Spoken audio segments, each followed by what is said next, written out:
There have been tons of film movements throughout the years that have influenced the movies that we have today. And usually these film movements are from other countries, like Germany, France, and Hong Kong. I think there's only one big film wave that took place in this country.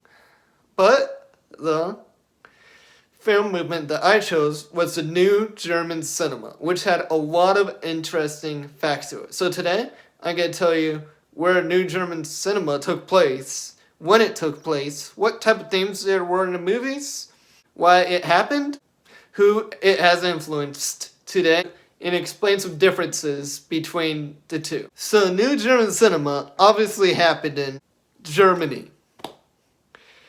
It took place between 1968 and 1982. The reason why it happened was because some directors in Germany were bored of the more dull and mainstream films at the time. Because there's tons of adult, immature, and political stuff to explore that was happening in the world at the moment. Like war, Nazis, the Red Army faction.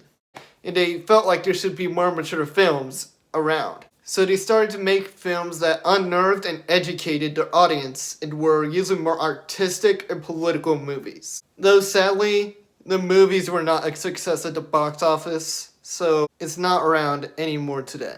Usually, the way you can tell if you're watching a movie from the New German Cinema era is if it's looking at the middle class, has people attempting to move on from a brutal past or talking about a brutal past, has a group being discriminated against, and them trying to sometimes get rid of that discrimination, has alienated youth, explores the limits of liberal democracy, and journalistic integrity.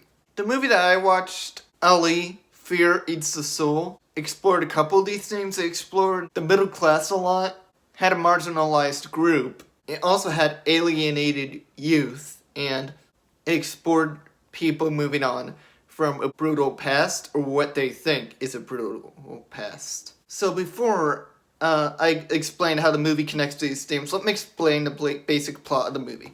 An Arab man falls in love with a older and German woman, and they're basically trying to go through all the trials and tribulations of being in love, but also being discriminated against during the movie.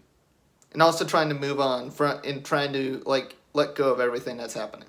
I'm going to explain the movie's plot and try to point out how it explores these themes in the movie.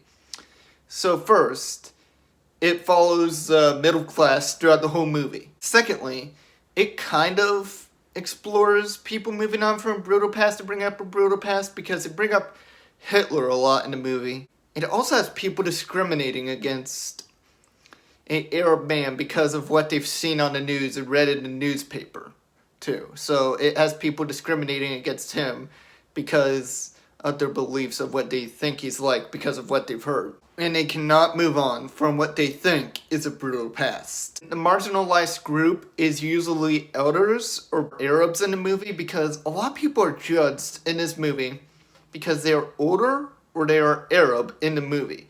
Like if they're different from other people, then they are judged in the movie. And throughout the whole movie, it's basically about them trying to get rid of that or just ignore it 100%. I guess it also has alienated youth in it because everyone's following what everyone else is saying. Like being against Arabs and German women being together because they've been taught that sometimes may not be right because they're different. So I guess it might be exploring alienated youth. Because basically everyone in the movie is judging him. And so that is basically it. These type of movies have also influenced directors today. The major one that I saw was Quentin Tarantino. So I'm going to compare this movie to one of Quentin Tarantino's movies, Inglourious Basterds. So Inglourious Basterds is basically about a group of Jewish people killing Nazis in the movie.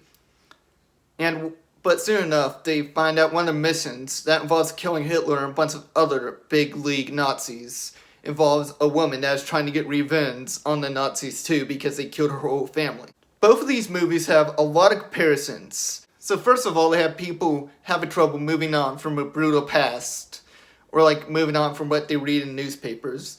In Inglourious Basterds, somebody's trying to kill Nazis in the movie because they killed her family, while in Ali Fear Eats the Soul, they cannot move on from what they've read and what they think is happening around them and what Arabs have caused. So I think that it connects well with moving on from a brutal past. And it also has discrimination in both of them because in this movie, the Jews are discriminated against, but in Ali Fear Eats the Soul, the Arab and German women are both discriminated against a lot too for dating each other. And in Glorious Bastards, they also explore the middle class because the woman that's trying to kill the Nazis in the movie and trying to get revenge on them is considered lower class, along with the main characters in Ali Fear Eats the Soul. They also both explore alienated youth because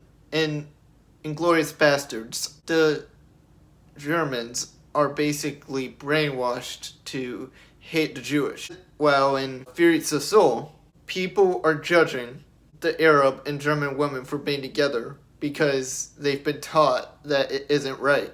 As you can see, New German cinema does have a lot of movies that are really, really good and explore interesting themes and also have had an impact on movies that are made today. So why don't you try watching some of them and see for yourself and try comparing both of the movies like I just did.